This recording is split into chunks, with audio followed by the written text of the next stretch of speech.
আজ শনিবার এপ্রিলের 5 তারিখ। আজ সকালটা শুরু হয়েছে গাজনের সন্ন্যাসীদের দিয়ে। না, সকাল শুরু হয়েছে অনেকক্ষণ আগেই। ভিডিওটা শুরু করেছি এই সময় থেকে। তো তারা এলো, তাদের ঠাকুর সঙ্গে করে আনেনি, তো তাদেরকে যেটা দেওয়ার আমার শাশুড়ি মা যেটা দিত আমি সেরকমটাই দেওয়ার চেষ্টা করলাম। তারপরে এসে মেয়েকে রেডি করে স্কুলে চলে গেছে। আর এই ভিডিওটা তারপরে মেয়ে স্কুলে বেরিয়ে যাওয়ার পরে। এই সময়টাতে আমি ঘরটা এলোমেলো হয়ে আছে, সেটাই তোমাদের বলছিলাম যে ঘরে কত জিনিসপত্র ডাই করা রয়েছে বিছানার পরে। দেখো, ছাদের থেকে জামা কাপড় তুলে নিয়ে এসেছি, সেগুলো রয়েছে। তারপরে এই যে কম্বলটাকে আমি রেডি করে রেখেছি তুলবো বলে, সেটা এখনও তোলা হয়নি। এটা তোলা হয়নি কারণ এটাকে তুলে দেবে আমার হাজব্যান্ড। এটা ওয়ার্ডরোবের উপরের যে সেকশনটা রয়েছে সেখানে তুলতে হবে, আর অতটা উঁচুতে আমি তুলতে পারবো না। আর সেই কারণেই এটা পড়ে রয়েছে। এটা যদি আমি নিজে পারতাম তাহলে এতে অনেক দিন আগে এটাকে জায়গা মতো চলে যেত, মানে পৌঁছে যেত, এটা তুলে ফেলতাম। তো যাকে ও বলেছে মেয়েকে স্কুলে, মানে স্কুল থেকে নিয়ে আসবে, তারপর এটাকে তুলে দেবে। আর ওই উপরটাই এই সব জিনিসগুলো রাখা ছিল, সেগুলোও বার করে ফেললাম। এই টুকিটাকি বিছানা চাদর টাদর ছিল একটা দুটো, সেগুলো সব বার করে নিলাম।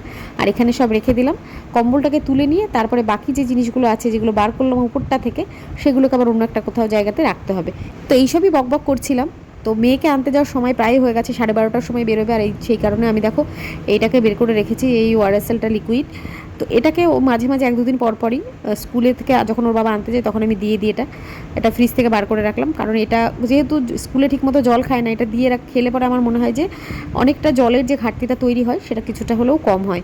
তো এখানে বসে তোমাদেরকে আমি জানাচ্ছিলাম যে মেয়েদের আবার মর্নিং স্কুল শুরু হচ্ছে সম্ভবত না, ওটা নোটিশ দিয়ে দিয়েছে সামনে সোমবার থেকে, সেটা নিয়েই কথা বলছিলাম। তো চলো এবার দেখা কী কী রান্না হয়েছে আজকে রান্না হয়েছে এখানে প্রথমেই দেখালাম 2 রকম ভাজা হয়েছে, আলু আর কুমড়ো ভাজা। আর এখানে রয়েছে বাটা মাছের তরকারি, আর ওখানে রয়েছে মুসুরির ডাল। আর একটা হয়েছে, সেটা হচ্ছে শুক্তোর ছোটো ভাই। এটাকে শুক্তোর ছোটো ভাই বললাম কারণ হচ্ছে শুক্তোতে যে যে সবজিগুলো ব্যবহার করা হয় সমস্ত সবজি কিন্তু এখানে নেই, সেই কারণে। আর এখানে সবার জন্য তরকারি আমি আলাদা আলাদা বাটিতে তুলে নিয়েছি। এবার স্নান টান করে পুজো দিয়ে নেবো, তারপরে আমার মেয়ে চলে আসবে। ওই দেখো চলে এসেছে মেয়ের বাবার সঙ্গে স্কুল থেকে ফিরে এসেছে। এর পরের ভিডিওটা একদম সন্ধেবেলায়। এই সময় মেয়ে এখন খেলা করছে, ড্রয়িং করে এলো, টিচার এসেছিলেন, তো ড্রয়িং করে বসে এখন খেলছে। একটু পরে পড়াশোনা করতে বসবে, এখন একটু খেলা করুক, কারণ বাচ্চাদেরকে নিজের মতো সময় কাটাতেও একটু দিতে হবে, সবসময় এটা সেটার মধ্যে ব্যস্ত রাখলে চলবে না। মেয়ে তো ঘরে খেলছে, আর আমি চলে এলাম ব্যালকনিতে। কয়েকটা জামা কাপড় মেলে রেখেছি ব্যালকনিতে। আসলে স্নান করার পর আর আমি আর ছাদে যাই না, তখন ব্যালকনিতে জামা কাপড় একটা দুটো মেলে রাখি। তো সেগুলো এখন তুলে নিয়ে যাচ্ছি। আর বাইরেটা দেখো এইরকম। তো আমার এই ভিডিওগুলো তোমাদের কেমন লাগছে সেটা কিন্তু অবশ্যই কমেন্ট করে জানিও।